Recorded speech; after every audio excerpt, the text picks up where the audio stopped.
movie trailers. We all love them, we all know them. Trailers of our favourite shows. Probably not as big until the age of streaming, but they definitely have their demographic. Definitely feels like trailers have taken a nosedive in recent years, and I have a couple sneaking suspicions as to why. I mean, teaser trailers are basically non-existent anymore. I mean, they do still exist. I'll explain later. Trailers just suck now, and we need to talk about it. So, general trailers are weird, most are fine, but will suffer from minor nitpicks here or there. There's the obvious surface level issues, such as studios showing too much, which is a fair complaint, and could sour your overall experience. But it'll still make a pretty bomb trailer. And that'll fill seats, which is what the studios want. The problem is, we just want to have surprises when we go in. Not to say we're the problem on this one. There are ones where we are the problem, but this one, not our fault. Meanwhile, on the other end of the spectrum, scenes are being edited to lie to the audience. I mean, you have a few understandable things, such as editing characters out of a trailer to hide their inclusion. Although that has also led to trailers where people are deciphering the truth way too early and finding a hidden character, like with the other Spider-Man in No Way Home. I mean, the plot had been leaked anyway, so there was no hiding it, but people were finding where they were supposed to be in the trailer and seeing that they were interacting with things throughout the trailer, so there was definitely no hiding them. But then you've got a movie like Sonic 3, where people went overboard and were thinking there was a fourth hidden character, full pointing to group shots and saying, look, there should be another person here. Which, in this case, it's the people's fault for getting hopes up, because they were like, look, there's room for one more character, there must be one more character. Then that one more character is in the post-credit scene, not throughout the movie, and people are like, what the hell, we were lied to. But that was the audience saying, look, there's gonna be one more character. It's not like the studio was pointing to this hole and saying, look, there's supposed to be one more person.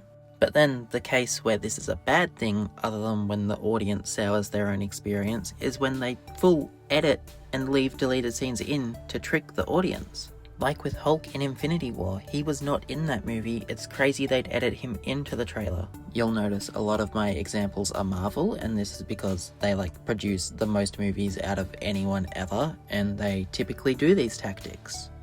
The next issue is the whole trailer starts now nonsense people have started doing. Like, bro, I don't care if the Madam Web trailer starts now, just show me the trailer so I can gouge my eyes out faster.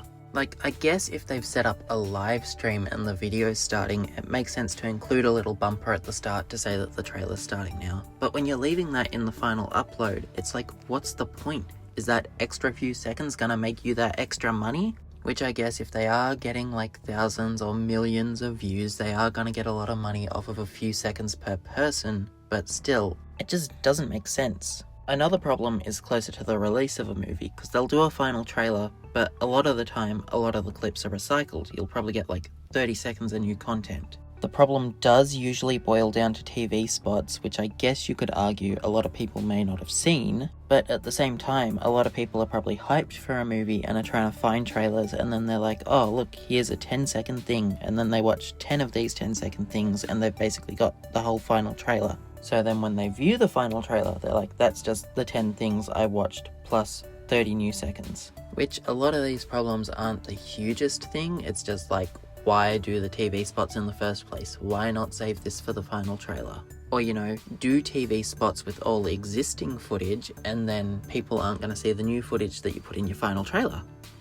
Fake trailers is another big one. This is another problem perpetuated by the audience. It does make navigating the internet annoying. Back in 2020, I myself was falling for a lot of them with WandaVision. They were honestly pretty believable because a lot of it was from old trailers, which, as we've discussed, studios like to do that, followed by a clip of two cribs with the scene turning red, which with all the fan theories, you'd think Marvel was playing into the theories. Which, part of me often thought this is probably fake, but then at the same time I was like, I need this to happen. Which with ones like that, it's probably just for clicks, but there's an art to it when you're doing it like that. You're giving people what they want to see, you're not just using AI to make a trailer. Because current day, it really just feels like it's all for views.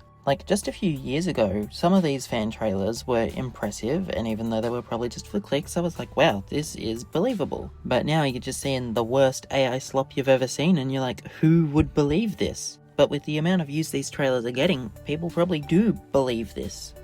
Now to the one I teased at the start of the video. This is probably the smallest one by comparison, but teaser trailers, there used to be an art to them. Animated movies especially. Everyone used to do them. Most still do. They'd usually do something specifically for the teaser, like a title or a logo reveal. Sometimes they'd even repurpose something from the movie, like the Incredibles 2 teaser. It was the raccoon fight with Jack Jack, but repurposed so that he was revealing the logo, followed by an early version of the scene where Bob finds out he has powers and is excited. Pixar specifically is my favourite example of teaser trailers, because all that just for a logo reveal was pretty good. You learn a huge chunk of what the movie's going to be about. The movie did end up being bowls, but the trailer was still really good.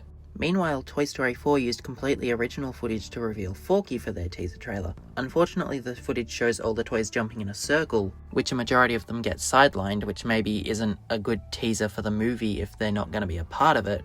Although Forky knocks them all over, so that could be a meta thing like he pushed them all out of the way for the spotlight, although I doubt that's what they were doing. Continuing on with Toy Story 5's teaser repurposes footage just like Incredibles 2 did, except this repurposes old footage and I feel is not a very smart thing to do. I'm sure I've seen this footage in a few places, but off the top of my head, the only one I can think of is the Apple Watch. Which, this literally makes a placeholder animation and they used it for a teaser trailer. Like, if this animation was specifically made for the trailer, I probably wouldn't bat an eye. But this is just reusing something old and saying, look, this is the new movie coming out. Because at least with The Incredibles 2, they completely repurposed what they'd already made, and it wasn't just old footage. This was something we were going to see in the movie. That was a teaser for the movie. Unless they just decide to reuse that animation in the movie, I don't see why they would do it. Then Shrek 5. Rumour has it the teaser was released 10 months early because of the Zendaya casting leak, but I don't know, that would imply the teaser was ready but they were going to hold off on publishing it for 10 months, because I doubt they made that in a few days and then had it ready to publish a few days later.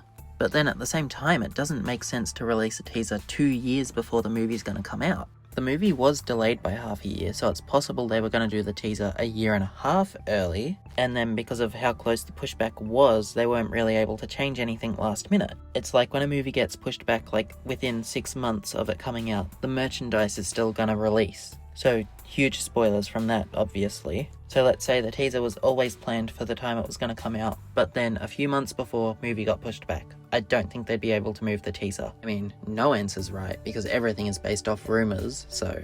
In general with Shrek 5's teaser, it's okay. It shows off a new character and her personality. Designs are a bit different and will probably take some getting used to. The actual art direction feels rather uncanny. I hope it's just a test run and that the actual art direction in the movie looks much better than this, so we'll have to wait until we get our first trailer.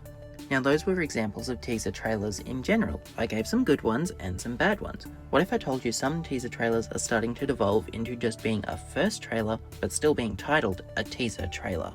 This does seem to be more commonplace with TV shows, but it still doesn't make sense. You can't just post a full-length trailer and call it a teaser. Like, I'm sure it's fine and there's probably no legal requirement for what you call your first trailer. It still just doesn't make sense. You can't look me in the eye and tell me a 2-minute trailer is a teaser. Honestly, I'd argue a trailer can be a teaser, like the Chucky Season 3 teaser. It's around a minute long and gives away a little, but all you really know is Chucky's in the White House. And it does use footage from the season, but it's so eerie and really doesn't gives you the vibe. And we get a real trailer later and it gives away so much. That's a trailer. The one that just gives the eerie shots and shows a quick tease of him killing someone, that's a teaser. Like, a teaser doesn't have to be original footage or anything, it just has to give you the vibe or something. Which is what I think these other shows should be doing. I think this is mainly a Netflix problem, but take the Wednesday Season 2 and Squid Game Season 3 teaser trailers. They both open with a clip that could be a teaser, but then they transition straight into a trailer. And when they're doing what could be a teaser and then a trailer, it feels like they're trying to have their cake and eat it too. Like, why not release the short clip that could be a teaser a couple weeks earlier and then release your trailer later? It feels like it'd generate more hype and everything. Just doing it all in one video, that's only gonna create a week of hype. If you had 2 trailers over a few weeks, it'd make more sense. Have your teaser, then your trailer. But yeah, it just seems stupid because they're definitely different projects, because Wednesday, it feels like a sneak peek and then attached to a trailer. Meanwhile, you've got Squid Game, which is a teaser attached to a trailer.